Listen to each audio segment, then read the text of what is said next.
Welcome to The Explainer. Today, we're going to descend into the shadows of a holiday tradition you probably thought you knew.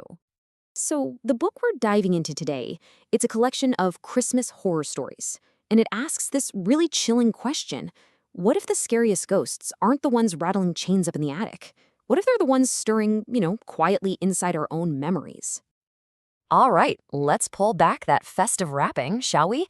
Our journey starts with a book that really dares to look at the darkness hiding just under all that tinsel. Okay, so the book is called Tidings. It's a 2020 anthology. And look, it's not about cheap jump scares. Not at all. Instead, what it does is offer this much deeper, more psychologically honest look at the holidays. It's really perfect for anyone who's a fan of that classic, atmospheric kind of horror. So, what's the big idea here? Well, the book's main point is that all that forced cheer at Christmas, that pressure to be happy all the time, it actually creates the perfect stage for our own personal ghosts to show up. It's arguing that the holiday isn't just about celebrating, it's a kind of psychological reckoning. Okay, so how exactly does the book make this argument? Well, it starts to reveal all the little cracks in that festive facade, and it does it through a series of really haunting observations. Let's take a look at 5 of the big ones. All right, this first idea really gets right to the heart of the matter. You've got this contrast, right? The cozy, physical warmth of a Christmas fire set against the deep, emotional chill of old secrets. And the point is, no amount of glowing tinsel or warm cider can actually protect you from those deep, unresolved wounds. That feeling of holiday comfort, the book says it's often just an illusion, just something on the surface. Okay, moving on. This next idea, it's brilliant. It frames the entire holiday season as a kind of performance. And the key word that gives it away is stage. It's basically saying that for a lot of us, Christmas is just an act. Think about it. We're often just playing a part, right? The happy family member. And what these stories do is they use these spectral visitors, these ghosts, to expose the very real loneliness that performance is trying to hide.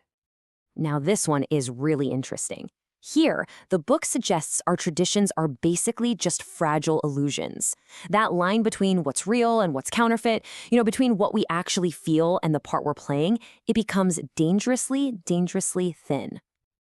So what this tells us is that the supernatural stuff in these stories, it's not just there for a cheap scare. No, it has a purpose. It's there to break down the artificial walls we build around our own emotions, to let all those uncomfortable truths come flooding back in. Okay, so as we go even deeper into this, the stories start to suggest something really profound. That the most terrifying, uninvited guest at the Christmas dinner table, it isn't some ghost.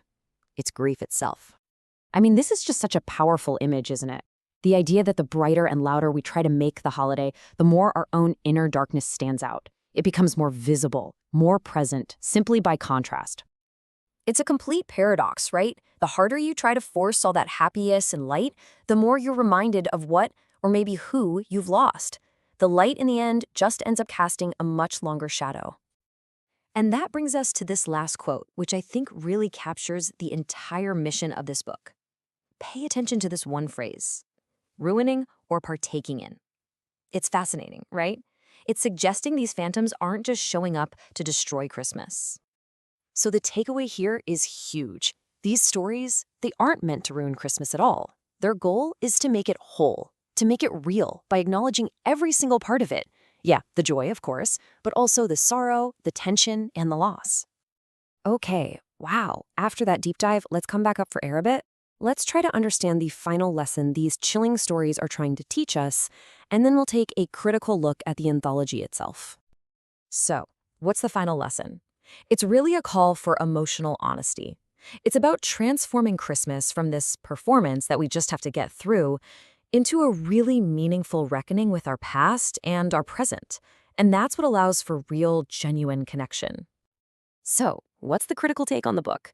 Well, it gets a ton of praise for its literary sophistication. I mean, it's really credited with reviving that classic British tradition of telling ghost stories at Christmas. The one downside? It does lean heavily on those older period pieces, so it might feel a little dated if you're more used to modern horror. All right, we've reached the end. Time for the final judgment. And after that, I'll point you toward a couple of other places you can go if you want to explore these holiday shadows a little bit more.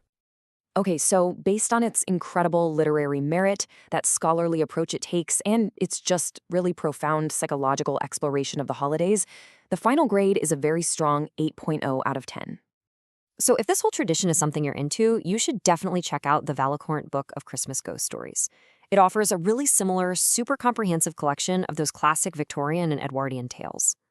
And hey, if you liked it editor-style hair, Tanya Kirk, she has another one called Winter Chills. It's pretty much the ideal companion volume. It explores all the same themes with that same level of excellence. So if this explainer has you thinking about the holidays in a new, maybe slightly darker way, please do us a favor and follow and subscribe for more. And we'll leave you with one last chilling question to think about. What story will you be telling in the dark this Christmas?